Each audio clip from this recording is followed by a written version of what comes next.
Eu tenho 26 anos de casado, tenho 4 filhos, tenho uma filha de 21 anos, Letícia, tenho 3 meninos gêmeos de 16 anos, o Bernardo, o Caio e o Vitor.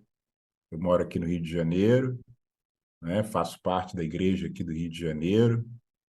Eu fui batizado, eu me tornei um cristão, né? Eu tinha 18 anos de idade, hoje eu tenho 51 anos. Sou servidor público federal já há mais de 16 anos e trabalhei para a igreja como missionário por 10 anos.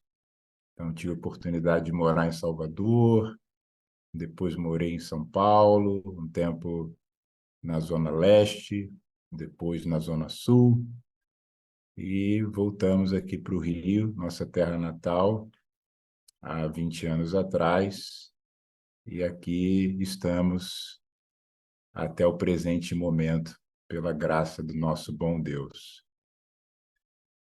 Então, o Marcos, né, me convidou para falar. O tema, né, que ele me sugeriu foi Homens com Propósito, né? E, coincidentemente, ou não, porque eu falei para ele também que era sobre isso que eu ia falar aqui no Rio, há umas semanas atrás. Eu entreguei aqui na Igreja do Rio uma série de 3 aulas a esse início de mês, final de mês início de mês de outubro, né? Sobre propósitos, sobre desígnios, né? E eu queria, então, nesses minutos que a gente tem, compartilhar, resumidamente, um pouco daquilo que eu aprendi e compartilhei aqui com a igreja, que foi fruto, na verdade, inspiração, né, de uma série, eu não sei se vocês conhecem, mas uma série chamada Nosso Planeta, em português, né? Nosso Planeta, uma série do Netflix. Particularmente, eu aprecio muito esses documentários, especialmente aqueles que trazem informações, né, sobre a vida animal. E esse documentário me trouxe algumas espécies e algumas trajetórias dessas espécies que me inspiraram muito na minha relação com Deus, na minha visão de Deus, na minha relação com os meus pares e na a minha relação com a própria igreja, né? Então eu queria começar com uma passagem na Bíblia. Logo em seguida eu vou compartilhar a tela aqui e a gente vai ver o trecho desse vídeo, desse animal especificamente. E aí depois eu vou compartilhar uns pensamentos e creio que no final, não é isso, Flávio, Marcos, a gente tem um tempinho para um debate, né, para uma conversa, né? Então eu queria ler Romanos, capítulo 1. O apóstolo Paulo, ele vai falar aqui no versículo 20, né? Ele está falando sobre o ser humano e o quanto o ser humano, independentemente dele conhecer ou não a lei de Deus, ele não teria e não terá diante de Deus qualquer desculpa ou qualquer justificativa para dizer que não o conheceu. E Paulo, ele traz esse texto como uma base para esse argumento. Ele vai falar no versículo 20, né, do capítulo 1.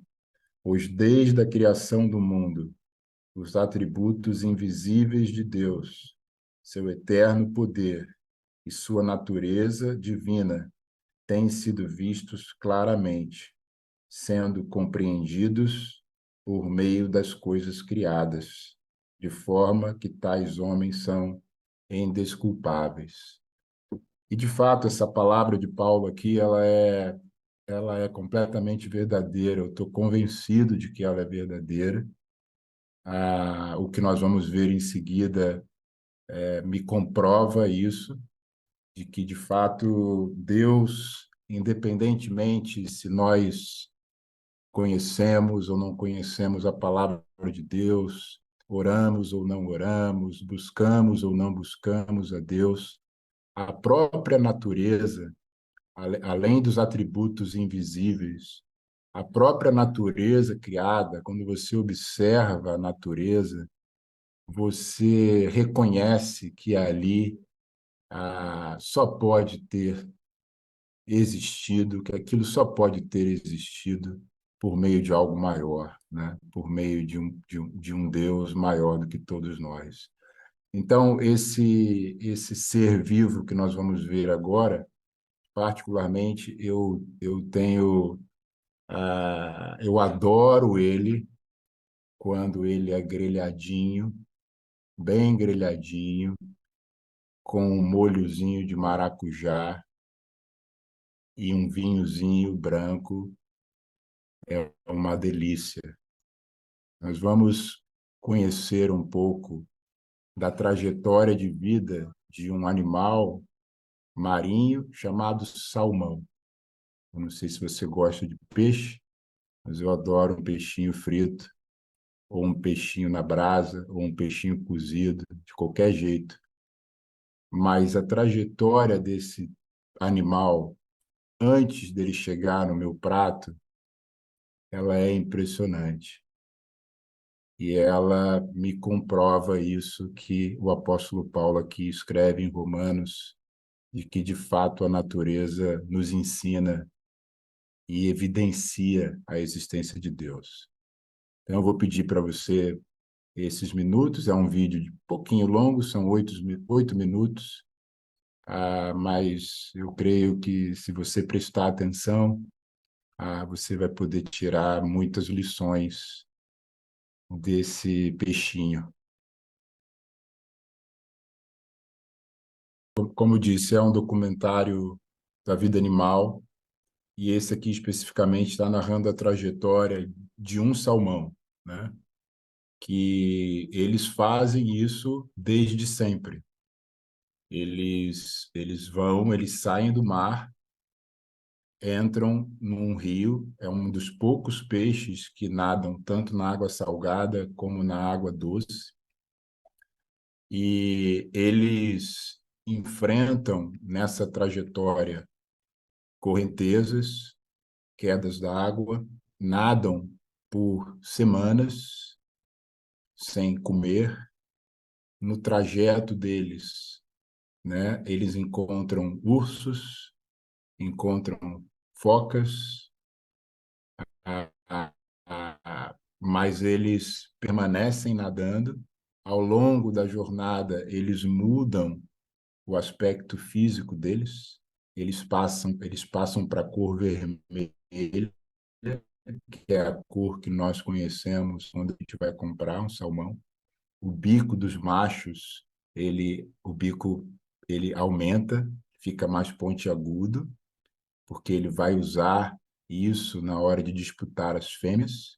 E aí ele chega no mesmo local onde ele nasceu. E nesse local ele acasala,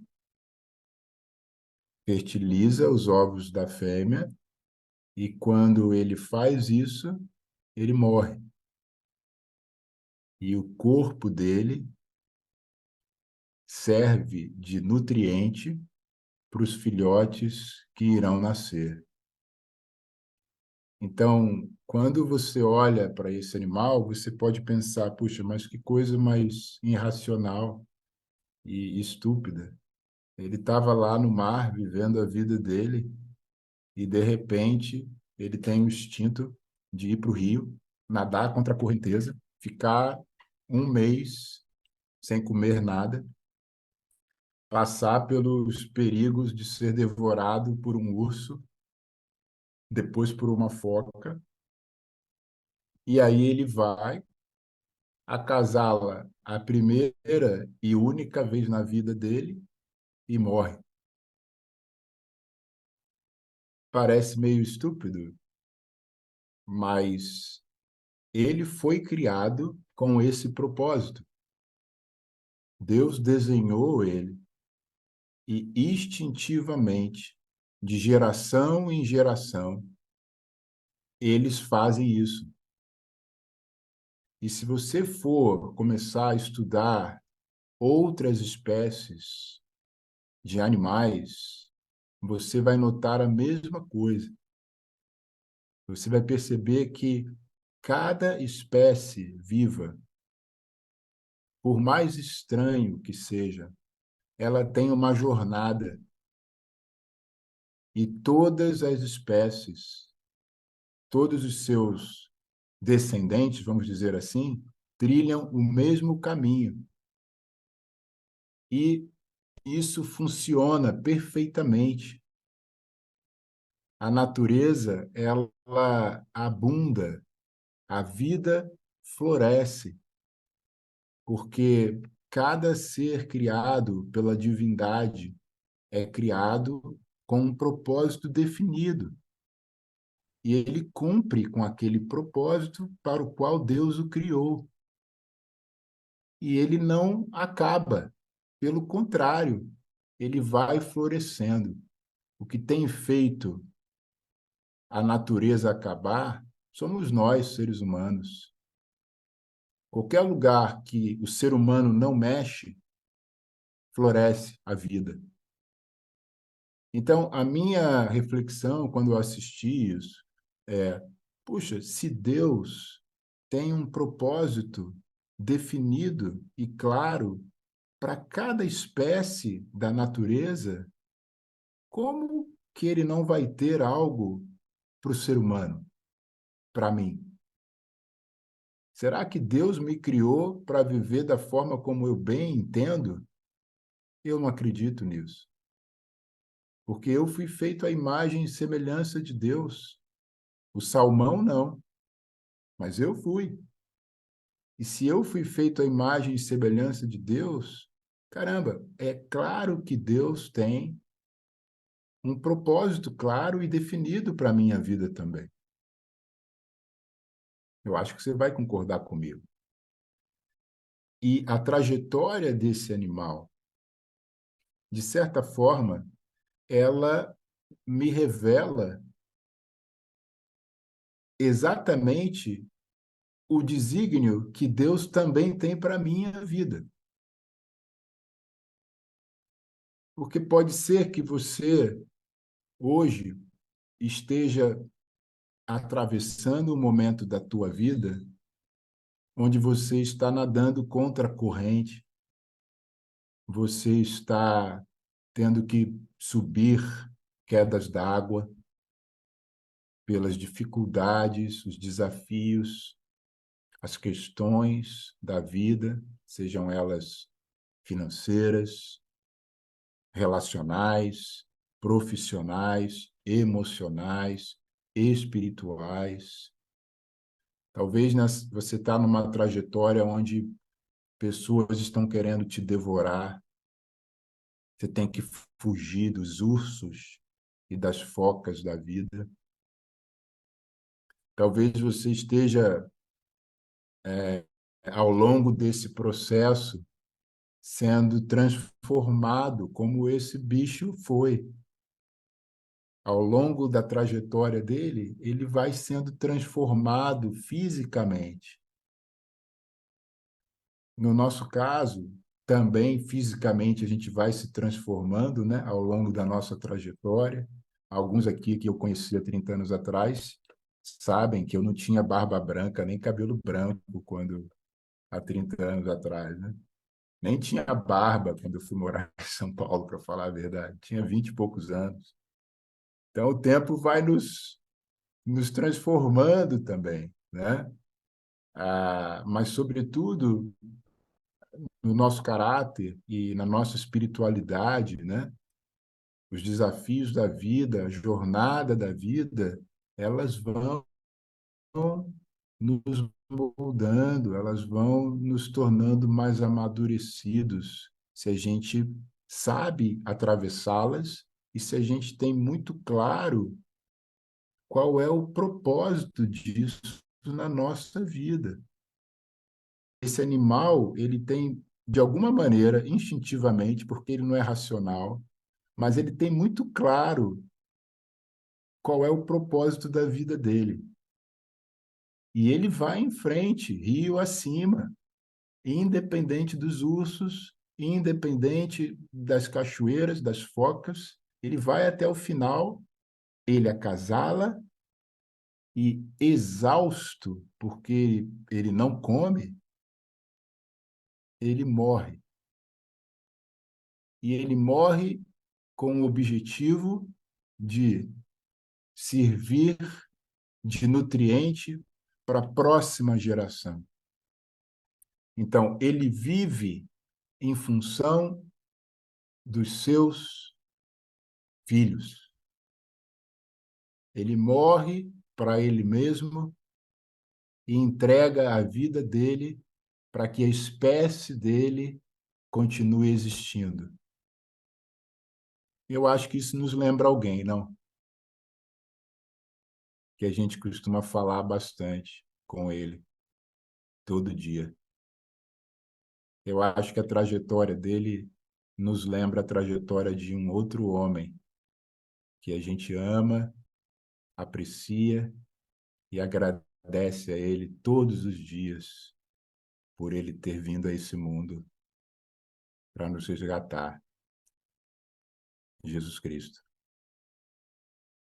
E Jesus Cristo falou algo aqui que tem a ver com o propósito do ser humano. Em João, capítulo 12, o evangelista João, ele vai falar isso aqui no versículo 20 do capítulo 12. Entre os que tinham ido adorar a Deus na festa da Páscoa, estavam alguns gregos. Eles se aproximaram de Filipe, que era de Betsaida, da Galiléia, com um pedido: Senhor, queremos ver Jesus. Filipe foi dizê-lo a André, e os dois juntos o disseram a Jesus. Jesus respondeu: Chegou a hora de ser glorificado o Filho do Homem. Digo verdadeiramente que, se o grão de trigo não cair na terra e não morrer, continuará ele só. Mas, se morrer, dará muito fruto. Aquele que ama a sua vida a perderá, ao passo que aquele que odeia a sua vida neste mundo a conservará para a vida eterna. Quem me serve precisa seguir-me, e onde estou, o meu servo também estará. Aquele que me serve, meu Pai, o honrará. Agora meu coração está perturbado, e o que direi? Pai, salva-me desta hora? Não. Eu vim exatamente para isto, para esta hora. Pai, glorifica o teu nome. Então veio uma voz dos céus. Eu já o glorifiquei e o glorificarei novamente. A multidão que ali estava e a ouviu disse que tinha trovejado. Outros disseram que um anjo lhe tinha falado. Jesus disse: Esta voz veio por causa de vocês e não por minha causa. Chegou a hora de ser julgado este mundo. Agora está expulso o príncipe deste mundo. Mas eu, quando for levantado da terra, atrairei todos a mim. Ele disse isso para indicar o tipo de morte que haveria de sofrer. Então, o evangelista João narra aqui o encontro de Jesus com um grupo de gregos. Os gregos, eles eram aqueles que detinham o conhecimento filosófico. Os gregos, eles tinham diversas filosofias e diversas maneiras de encarar a vida e o mundo. E eles querem ver Jesus, querem conversar com Jesus, alguns gregos. E aí, Jesus, eu não sei se Jesus vai recebê-los, mas quando os discípulos vão falar com Jesus, Jesus coloca para eles essas palavras, de que o grão só dá fruto quando ele morre.